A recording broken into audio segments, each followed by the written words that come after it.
जय कल्कि, जय जगतपते पद्मापति, जय रमापते, जय जगन्नाथ, हर हर महादेव, जय श्री राम, जय बजरंग बली, जय पंच सखा। नमस्कार दोस्तों। मेरे साथ पूज्यवर कृष्णकांत मिश्रा जी हैं। ये ज्योतिषाचार्य हैं और अभी मैं यहाँ माघ मेला के लिए घूमने के लिए आया था, तो प्रभु कृपा से इनके दर्शन प्राप्त हुए।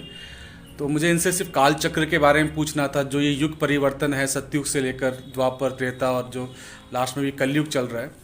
कईयों का मानना है कि जो कलयुग है 4,32,000 वर्ष का है, बट अभी जैसे जो चीज़ें पता चली है उसके हिसाब से ये समय समाप्त हो गया कलयुग का, और संधि काल चल रहा है सतयुग और कलयुग के बीच में। तो सर आप थोड़ा इस पे प्रकाश डालिएगा, बताइएगा कि क्या मतलब जो कलयुग का ये एंड वाकई हो गया है, या मतलब जो भ्रांतियां हैं, जो मतलब अज्ञान है जो लोगों में छाया हुआ है, तो उस पर आप क्या कहना चाहेंगे? देखिए, मेरे अनुभव के हिसाब से जी। सन 1937 से ये संधि काल चल रहा है। 1937 से? 37 से जी, ओके। और ये 2037 तक चलेगा। 100 वर्ष का ये संधि काल होता है। अच्छा। 4 युग के बाद जब फिर सतयुग, त्रेता, द्वापर, कलयुग के बाद फिर सतयुग, त्रेता, द्वापर, कलयुग, ये सृष्टि काल चक्र चलता रहता है। जी ये अविनाशी है, ये कभी खत्म नहीं होता। जी बिल्कुल। अब ये जब कलयुग की माने तमाम अनेक प्रकार की बुराइयों से भरपूर जब मनुष्य आत्माएं यहाँ हो जाती हैं, जी तो उनको फिर सतयुग में ले जाने के लिए जी स्वयं परमात्मा को आना पड़ता है। जी बिल्कुल। यह कार्य किसी दूसरे का नहीं होता। वो भगवान, जिसको सारी दुनिया कहती है, किसी न किसी रूप में आकर के और अपने जनों को वो सतयुग में जाने के लायक तैयार करते हैं। यही है संधिकाल जो इस समय चल रहा है। इसकी समाप्ति 2037 में हो जाएगी। और 2037 में सतयुग के प्रथम महाराजा, प्रथम महारानी के रूप में श्री लक्ष्मी और श्री नारायण पूरे विश्व के राज्याधिकारी बनेंगे। बहुत बढ़िया।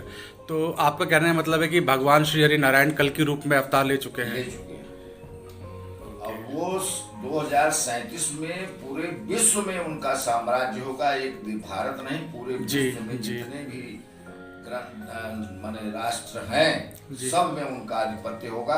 वही विश्व महाराजा माने जाएंगे और विश्व महारानी के रूप में लक्ष्मी जी मानी जाएंगी, जिनका की पूजन आज सारी दुनिया लक्ष्मी के रूप में हमेशा सदैव करती है। नारायण के रूप में उनका पूजन किया जाता है। बहुत बहुत आपके माध्यम से ये नई जानकारी हम सब तक पहुंची। और एक चीज़ और पूछना चाहूँगा कि जैसे अभी ये समय 2020 का चल रहा है, और जो थोड़ी बहुत चीज़ें मुझे पता चली हैं कि जो ये युग परिवर्तन हो रहा है, तो इस समय पूरे विश्व के लिए एक संकट का समय तो चल ही रहा है, और आंदोलन, क्रांति, जो भी चीज़ें आने वाले टाइम पे होंगी, साथ ही साथ जो प्रकृति भी अपना रोष व्यक्त करेगी, जो आज थोड़ा बहुत देखने को मिल रहा है। तो यही है परिवर्तन करने का तरीका। जी। प्रकृति अपना रौद्र रूप दिखाएगी। ये प्रकृति के पांचों तत्व, क्षिति, जल, पावक, गगन, समीरा, ये पांचों अपने विभीषण रूप में जी दुनिया को नष्ट करेंगे। और कुछ ये दुनिया जो नष्ट होगी आपसी गृह युद्ध से होगी।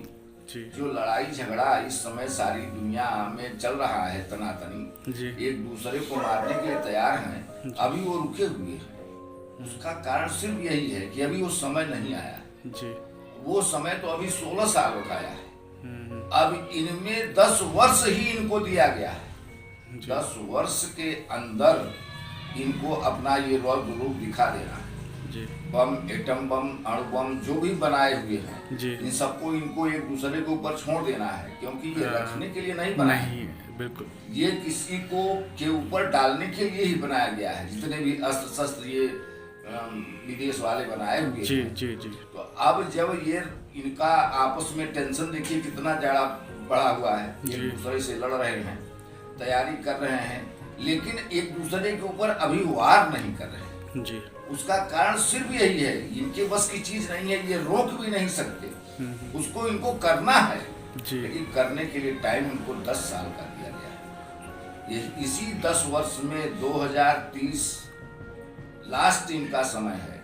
तब तक में ये एक दूसरे के ऊपर बम, एटम बम, अणुबम, ये सारे जो बनाए गए हैं एक दूसरे के ऊपर डाल करके ये स्वयं आपस में नष्ट हो जाएंगे। जो महाभारत काल में दिखाया गया, थोड़ा सा ध्यान दीजिएगा कि वो जब यही कोलभिल जो है, जब अर्जुन सबको मारने लगे तो वो जब जल के अंदर जो नरकट बना ये इनका अस्त्र शस्त्र जो गिरा, तो उसी नरकट एक माने बहुत हल्का वो होता है नरकट का पेड़, उसी पेड़ को उठा करके एक दूसरे को मारे और सब लोग नष्ट हो गए। बिल्कुल सही कहा आपने। तो वहाँ भाव केवल नरकट का दिया हुआ है। लेकिन वास्तविकता यही है कि अणु बम और एटम बम ये जो बना करके रखे हुए हैं ये कौरव पार्टी वाले, तो वो एक दूसरे को उसी से मारेंगे और उसी से खत्म हो जाएंगे आपस में। अच्छा मान्यवर, बस मेरा एक अंतिम प्रश्न है। ये भी मतलब मैंने पढ़ा है कि विश्व परिवर्तन के लिए बहुत सी आत्माएं आई हैं धरती पे। जो सुनने में आए, पहले तो प्रथम 108 आत्माएं वो हैं जो भगवान श्री कल्कि नारायण के अंग संग रहेंगी, और बाकी 9 लाख ऐसी आत्माएं हैं जो पूरे विश्व में छाई हुई हैं युग परिवर्तन के लिए। ये बिल्कुल आप सत्य कह रहे हैं, यहाँ तक जब आपकी जानकारी है। 8 आत्माएं, 8 जो 16 कला संपूर्ण, ये बड़ा आध्यात्मिक विषय है 16 कला संपूर्ण पूर्ण रूपेण जितनी कला भगवान कृष्ण के अंदर गाई जाती है वो 16 कला से पूर्ण ये केवल 8 आत्माएं होती है। उसके दूसरे नंबर पर आती हैं 108 आत्माएं जिनकी की माला फेरी जाती है। एक 8 की माला लोग फेरते हैं, एक 108 की माला फेरते हैं। अब 108 दूसरे नंबर की मालाएं हमारे आत्माएं हैं। इसके बाद 16,108 की माला। बिल्कुल। ये 16,108 जो ये 3 कैटेगरी है आत्माओं की। एक सबसे सर्वश्रेष्ठ, दूसरा मध्यम और तीसरा कनिष्ठ। यही 3 आत्माएं जब तैयार हो जाती हैं, जब आते हैं युग परिवर्तन करने के लिए, पहले 8 को तैयार करते हैं, फिर 108 को तैयार करते हैं। 8 को देख करके 108 तैयार हो जाते हैं, और 108 को देख करके 16,108 तैयार हो जाते हैं। अब 16,108 को देख करके 9 लाख आत्माएं तैयार हो जाती हैं। ये 9 लाख जनसंख्या पूरे विश्व की सतयुग में जाएंगी और यही सतयुग की निर्माण के।